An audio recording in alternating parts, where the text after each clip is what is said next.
Gaza पर बहुत बड़े हमले की दरअसल तैयारी है। आईडीएफ ने ग्राउंड अटैक के लिए बहुत खास रणनीति बना ली है। गाजा में ऑपरेशन की अगुवाई करेंगे टैंक। गाजा पर 1000 टैंकों से हमला होगा। 1000 टैंक। आईडीएफ के ब्रिगेडियर जनरल का ये बड़ा बयान सामने आया है तैनाती से जुड़ा, जिसमें कहा यह गया है कि 1000 टैंकों की ब्रिगेड तैयार है गाजा पर ग्राउंड ऑपरेशन को अंजाम देने के लिए।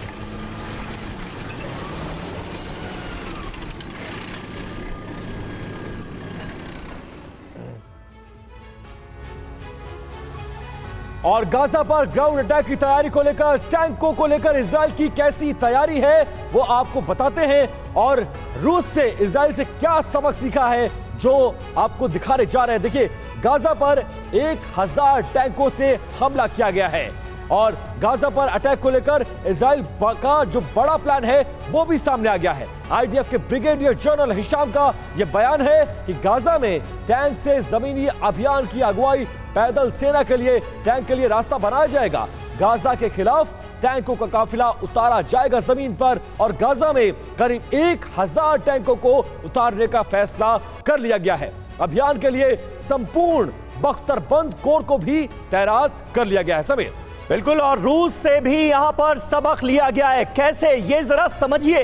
1.5 साल तक रूस यूक्रेन जंग को समझा गया है। साझा रणनीति पर काम नहीं किया गया। रूसी टैंक क्रू को खराब तरीके से ट्रेनिंग दी गई, यानी जो गलतियां हुई उन गलतियों से सीखते हुए अब रणनीति तैयार की जा रही है। यहां पर खुफिया और वायुसेना के साथ तालमेल की भी बात कही गई है। जो तालमेल रूस यूक्रेन में नजर नहीं आया था वो तालमेल यहां पर नजर आए, इसकी स्ट्रैटेजी बनाई गई है। हमारे साथ तमाम खास मेहमान इस वक्त मौजूद हैं। एसपी सिंह साहब, किस तरह से आप इस स्ट्रैटेजी को देखते हैं और गाजा पट्टी जैसे डेंस पॉपुलेटेड इलाके में 1000 टैंकों के साथ आगे बढ़ने की ये जो आईडीएफ की रणनीति सामने आ रही है, ये कारगर साबित होगी क्या? बिल्कुल, देखिए, जब आपको एक सफाई करनी है, क्लीनिंग करना है, आपको मेन जो इजराइल का एम है, बड़ा क्लियर एम है उनका, पॉलिटिकल और मिलिट्री ऑब्जेक्टिव, स्टेटेड ऑब्जेक्टिव है कि हमें हमास को ख़त्म करना है। उन्होंने एक बारी भी नहीं कहा कि हमें फ़लस्तीन को ख़त्म करना है या फ़लस्तीन के किसी सिविलियन को मारना है। और वो देखिए, उसके जितने एयर अटैक्स अब तक हुए हैं, बड़े केयरफुली, आपने अभी कवर किया कि उनके कितने लीडर मारे गए हमास के, वो इतने केयरफुली किए हैं, प्रिसिशन स्ट्राइक से किए गए हैं ताकि सिविलियंस को मिनिमम कैजुअलिटीज हों। अब वो इतना डेंसली, लेकिन सिंह साहब, ज्यादातर मारे तो सिविलियन ही जा रहे हैं ना। 7-8 हमास के कमांडर्स, बड़े कमांडर्स मारे गए हैं, ये बात बिल्कुल सामने आई है।